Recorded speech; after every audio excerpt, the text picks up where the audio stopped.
Por trás das muralhas do Vaticano, existem segredos que jamais deveriam ver a luz do dia. Documentos ocultos, rituais proibidos, profecias assustadoras e cartas que desafiam tudo o que conhecemos sobre fé e realidade. Existe um lugar no coração de Roma, onde o tempo parece congelado entre véus de silêncio e sombra. Um lugar que guarda segredos há séculos. Seus corredores são silenciosos como túmulos. Suas portas, mais pesadas que o ferro, seladas. Não apenas com fechaduras físicas, mas com medo, culpa e mistério. Esse lugar é o arquivo secreto do Vaticano. Durante anos, apenas boatos circulavam sobre seu conteúdo. Mas agora, com o vazamento de alguns documentos e a confirmação de que parte dos arquivos só será aberta após o ano de 2100, uma pergunta inquietante ecoa no ar. O que o Vaticano está escondendo de nós? E por quê? Esta é uma jornada pelas trevas guardadas pela Igreja. Um mergulho em documentos que falam de possessões esquecidas, padres que enlouqueceram e profecias que preveem o fim da própria fé. Os arquivos negros, a seção que não pode ser lida. Nem todo sacerdote pode andar livremente pelos corredores do Vaticano, muito menos pelos subterrâneos que o público jamais verá. Há rumores que persistem há séculos, de padres que desapareceram ao tentar encontrar uma ala misteriosa, conhecida apenas por um nome sussurrado em latim e italiano antigo, Sessione N. O nome nunca foi oficialmente reconhecido. Mas entre manuscritos resgatados por estudiosos e bibliotecários renegados, aparece um padrão. Documentos que mencionam uma parte dos arquivos sem indexação, sem localização, sem marca cartográfica. Apenas descrições vagas e advertências. Um ex-bibliotecário, cujo corpo foi encontrado em sua cela com os dedos quebrados e a boca costurada com linha dourada, deixou um conjunto de anotações. Ele afirmava que a seção N armazenava documentos não pertencentes ao nosso tempo. Textos escritos em papel que não envelhece, com caligrafias que mudam a cada leitura. Um dos documentos, guardado em uma urna de ferro selada, com lacre de cera negra, apenas repete a frase Illi intra ecclesiam sunt, simulant esse homines. Eles estão dentro da igreja. Eles fingem ser homens. Outro artefato descoberto é ainda mais perturbador. Um mapa desenhado à mão, datado do século XI, mostra uma cripta subterrânea com a anotação final Sigillatum in nomine Petri, nemo aperiat. Selado em nome de Pedro. Ninguém jamais deve abrir. Não há câmeras, não há energia elétrica. E segundo relatos anônimos de seguranças que abandonaram seus postos após visitas à ala sul do subterrâneo, a temperatura do corpo humano cai rapidamente após os 30 primeiros metros. A seção N é considerada nível 4A de sigilo, o mais elevado existente. Documentos nessa classificação só podem ser manuseados por cardeais exorcistas com autorização do Santo Ofício, e mesmo assim, apenas sob supervisão ritual. Fontes internas afirmam que tais arquivos não serão abertos antes do ano 2100, pois, segundo um relatório do Conselho de Doutrina da Fé, o mundo ainda não está espiritualmente maduro para lidar com o que está escondido. Exorcismos proibidos quando o mal vence. Nem todo exorcismo termina com vitória, e nem todo demônio se deixa banir. O Vaticano guarda registros que nunca foram publicados, casos que são ocultados mesmo dos padres mais experientes, conhecidos apenas como intervenções de tipo C. Esses rituais envolvem fenômenos tão intensos que desafiam as doutrinas tradicionais da Igreja.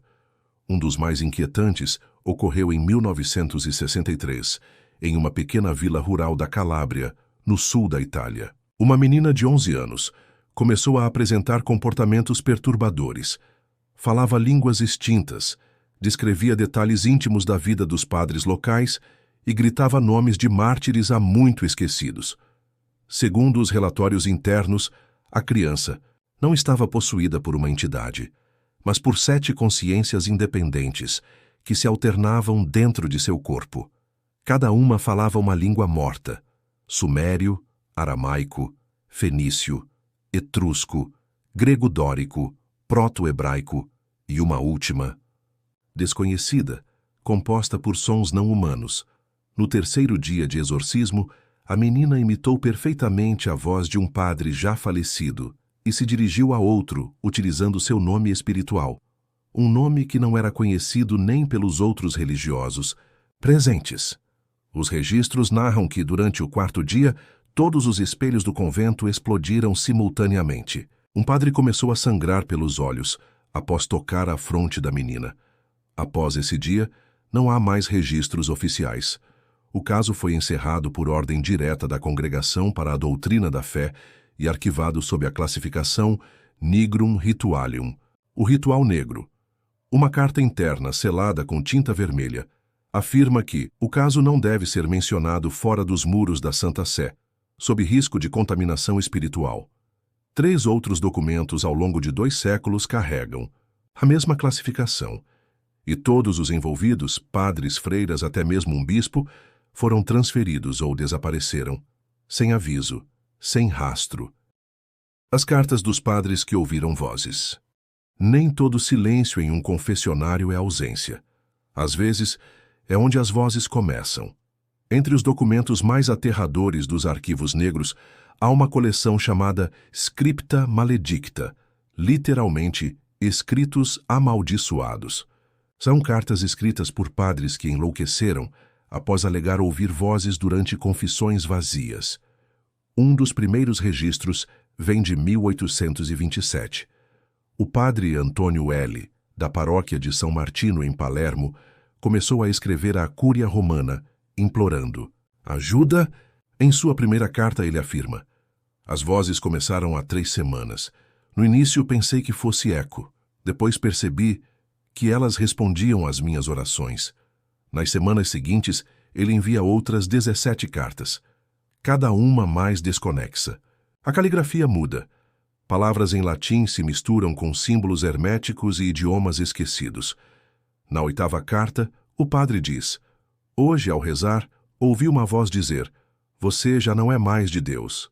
Nós te vemos, nós te esperamos. Na 14ª ele escreve: minha oração voltou com outra voz, uma voz com o meu rosto. A última carta é diferente. Ela está escrita em sangue, confirmado por análise forense em 1971, e diz apenas: hoje vi meu reflexo sorrir enquanto eu chorava. O corpo do padre foi encontrado em sua cela. Os espelhos estavam cobertos por véus pretos. Um símbolo, estranho, que não consta em nenhum alfabeto conhecido, estava entalhado em sua testa. Desde então, 14 casos semelhantes foram registrados em diferentes pontos do mundo. Todos os padres relataram ouvir vozes durante a confissão. Todos terminaram mortos. Suas cartas, agora conhecidas como cartas de sangue, permanecem seladas, proibidas de serem copiadas, proibidas de serem lidas fora do Vaticano. Fontes internas afirmam que algumas dessas vozes continuam ecoando nas paredes da Basílica de São Pedro, especialmente nas noites de lua nova. As profecias ocultas e o fim da fé. Nem toda profecia é revelada. Algumas são trancadas com 7 chaves e amaldiçoadas. Ao longo dos séculos, o Vaticano reuniu dezenas de profecias de santos, visionários, monges enclausurados e crianças marcadas por visões. Algumas dessas profecias foram divulgadas ao público. Outras foram censuradas, reescritas ou enterradas nos cofres do Periculum Veritatis, o perigo da verdade. Entre elas estão as versões originais das profecias de Fátima, Garabandal, Akita e outras jamais reveladas. A mais controversa é o terceiro segredo de Fátima. A versão oficial fala do sofrimento de um papa, mas segundo documentos vazados por um tradutor da Congregação para a Doutrina da Fé, que desapareceu 2 dias após o vazamento, o texto original afirmava: o trono será corrompido. Uma estrela negra nascerá dentro do templo. Ele falará como cordeiro, mas trará fogo nos olhos. A profecia de Akita, escrita pela freira Agnes Sasagawa em 1973, fala de algo ainda mais assustador. A fumaça negra sairá dos altares. O silêncio da Mãe de Deus durará 3 luas, e os sacerdotes se tornarão como os cegos guiando sombras. Alguns analistas acreditam que essas visões descrevem um colapso espiritual global, previsto para ocorrer entre 2030 e 2070, uma queda não só da fé, mas da própria estrutura espiritual da realidade. Outras visões ocultas falam de um livro, um evangelho proibido, supostamente escrito por um discípulo silencioso de Cristo. O texto revelaria a verdadeira natureza do inferno e o segredo do que está acima do céu. O Vaticano, até hoje, nega a existência desses documentos, mas dentro do selo de Periculum Veritatis repousam mais de 74 manuscritos lacrados com sangue e cera negra. Segundo uma nota de rodapé interna, só poderão ser abertos quando a escuridão for maior que a luz, e nem mesmo os anjos puderem nos proteger. A seita do véu branco, o culto dentro da igreja. O maior inimigo da fé talvez esteja dentro dela, e reza nas mesmas línguas sagradas. Entre os documentos classificados como nullum testimonium, negação absoluta, existe o registro fragmentado de uma seita oculta operando há séculos dentro da própria igreja. Chamam-se de Velum Album, o véu branco, uma fraternidade secreta composta por padres, monges, cardeais e segundo documentos não confirmados. Ao menos um papa.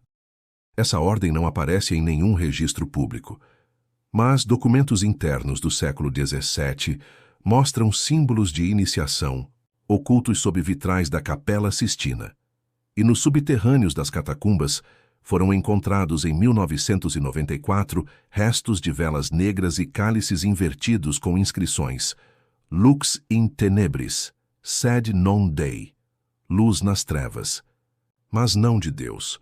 Os membros do véu branco cultuam o que chamam de a consciência antiga, uma entidade pré-adâmica que teria se revelado em visões a santos enlouquecidos. Essa consciência, segundo os textos proibidos, habita as paredes das igrejas antigas e ouve cada oração, cada dúvida, cada confissão. Rituais realizados por essa seita envolvem o sacrifício simbólico da identidade, onde o padre retira seu nome verdadeiro, abandona a fé externa e passa a servir ao sussurro sem rosto. Documentos mais recentes, datados de 1991, indicam que o grupo pode ter influenciado decisões dentro da Cúria Romana. Um relatório não oficial cita a frase: "Eles estão no altar, eles celebram com a máscara de Cristo." O Vaticano nega veementemente a existência de tal seita, mas segundo uma fonte anônima do Instituto Bíblico Pontifício, o maior segredo da Igreja não é o que ela esconde, mas quem ela protege. O Evangelho do Silêncio, o livro que ninguém deve ler. Há um livro que nunca foi publicado, não por esquecimento, mas por medo, chamado nos registros internos de Evangelium Tacitum, o Evangelho do Silêncio. Esse manuscrito foi descoberto em 1483, durante uma escavação nos escombros de uma igreja da época romana, ao sul da antiga Antioquia. Escrito em uma mistura de grego arcaico, hebraico oculto e glifos desconhecidos, o texto afirma ser um evangelho ditado por um anjo que recusou voltar ao céu. E seu conteúdo é um veneno espiritual. Trechos traduzidos com extremo cuidado falam de um Cristo que desceu ao inferno antes de subir aos céus. Mas segundo esse evangelho, ele não apenas desceu, ele fez um pacto. As palavras mais controversas do texto são: "E ele viu o que não deveria ser visto, e quando subiu novamente, seus olhos não eram mais os mesmos." Esse livro, segundo os arquivistas, teria o poder de quebrar a fé até dos mais santos. Um tradutor que o leu teve a língua paralisada por 7 dias. Outro arrancou os próprios olhos e disse: "Agora eu vejo menos, e é melhor assim." O Evangelho do Silêncio está guardado em uma caixa de ferro negro, trancada sob 3 selos de cera vermelha, no subsolo do arquivo apostólico. Na lateral da caixa está escrito: "Quem lê, ouve, quem ouve, responde." Os prisioneiros esquecidos da Cúria. Cela sem nome. pecados sem perdão. Poucos sabem que há prisões dentro do Vaticano. Não são celas comuns. São câmaras subterrâneas esculpidas sob a Santa Sede, chamadas internamente de cubícula silente, os quartos do silêncio. Elas não abrigam criminosos comuns. São usadas para conter aqueles que a fé não conseguiu curar. Entre os registros mais perturbadores está o caso do monge Lucien de Marselha, preso em 1702 por abertura de um portal durante vigília solitária. Testemunhas afirmaram que, após 40 dias de jejum e oração, o monge começou a falar uma língua desconhecida. As paredes de sua cela foram cobertas de símbolos que não saíam nem com ácido. Ele foi trancado em uma cela de chumbo, ainda existente hoje, e até sua morte em 1719 nunca mais falou uma única palavra. Mas ouvia-se sussurros vindos da cela, sempre em línguas diferentes, sempre em coro. Outros casos envolvem padres que alegavam ter sido tocados por algo durante a Eucaristia, ou que diziam ver uma segunda hóstia atrás da verdadeira. Esses homens não foram excomungados, foram esquecidos, encerrados, sob votos de silêncio eterno. Seus nomes apagados dos registros oficiais. Hoje dizem que os sinos menores do Vaticano às vezes tocam sozinhos à noite. E quem toca são mãos que não deveriam mais estar ali. O Testamento de Judas, a página que reescreve a redenção. Em 1944, durante a ocupação nazista na Itália, um manuscrito foi interceptado por agentes da SS em um mosteiro franciscano próximo a Florença. O documento era guardado sob o nome Codex Daimonis Iudae, o Códice do Demônio de Judas, ou o Vaticano rapidamente recuperou o texto, selou-o e o enterrou nos arquivos. Mas uma cópia parcial foi feita às escondidas por um monge rebelde. O conteúdo? O testamento escrito por Judas Iscariotes, mas não um arrependido, um acreditando ser o verdadeiro Messias traído por um impostor. O texto afirma que aquele que chamas de Cristo roubou meu lugar, ele veio da luz, mas a luz mentiu. O códice está cheio de geometrias impossíveis e instruções sobre a inversão da graça, um ritual que permitiria a troca de lugares entre o Salvador e o condenado. Segundo o monge que o traduziu, qualquer um que ler o códice inteiro começa a duvidar da própria salvação. E alguns sonham com cruzes que viram sozinhas, outros com uma figura de túnica branca que os persegue sorrindo. Esse manuscrito está guardado junto a um cálice, com líquido preto e espesso, catalogado como substância de origem incerta, coagulação anormal. A Sala dos Espelhos, onde os padres veem o que não devem. Existe uma sala, que não é listada em nenhum mapa do Vaticano. É conhecida entre os poucos que ousam mencioná-la como Speculum Aeternum, o espelho eterno. Ela teria sido construída no século XIV por ordens de um papa que enlouqueceu após alegar que a imagem de Deus havia mudado. A sala contém 8 espelhos antigos, importados de Constantinopla, cada um posicionado em um círculo perfeito. A lenda diz que, ao ficar no centro da sala, o reflexo começa a se mover sozinho. Primeiro, com atraso. Depois, fazendo gestos diferentes. Um padre da ordem dominicana que conduziu experimentos na sala em 1921 desapareceu após escrever: "Eu vi o céu", mas não havia luz, apenas olhos. Milhares, todos olhando para mim, de dentro de mim. Desde então, a sala foi trancada com 7 camadas de aço abençoado e cercada por água benta. Mas às vezes, dizem, os reflexos ainda aparecem em outros espelhos, longe do Vaticano. O documento Omega, o fim da fé, escrito antes do tempo. No fundo da seção proibida dos arquivos, há um documento com a classificação Omega Nox 0, a mais alta já registrada. Poucos sabem, mas esse documento não foi escrito por mãos humanas.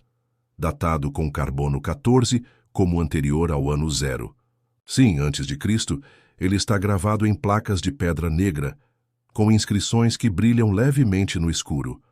O conteúdo permanece em parte indecifrado, Mas o que se conseguiu traduzir é aterrador. Quando a última vela for apagada, quando a palavra for dita de trás para frente, quando até os anjos se calarem, então ele retornará. Mas não será como antes. O Vaticano mantém esse documento trancado, sob vigilância, 24 horas. E detalhe sinistro. Todos os tradutores que tentaram decifrá-lo morreram no mesmo dia, 7 de julho, às 7h. A causa da morte?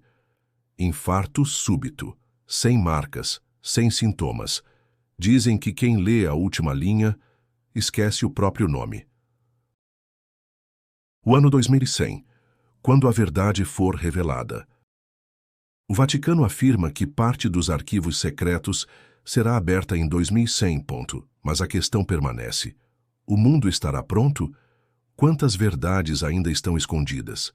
Quantas mentiras foram contadas para proteger a fé?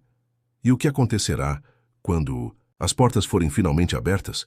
Talvez o maior segredo do Vaticano não esteja nos arquivos, mas na razão pela qual eles foram criados. E se, ao abrirmos as páginas lacradas, descobrirmos que não era para a verdade ser conhecida, porque ela nunca foi nossa,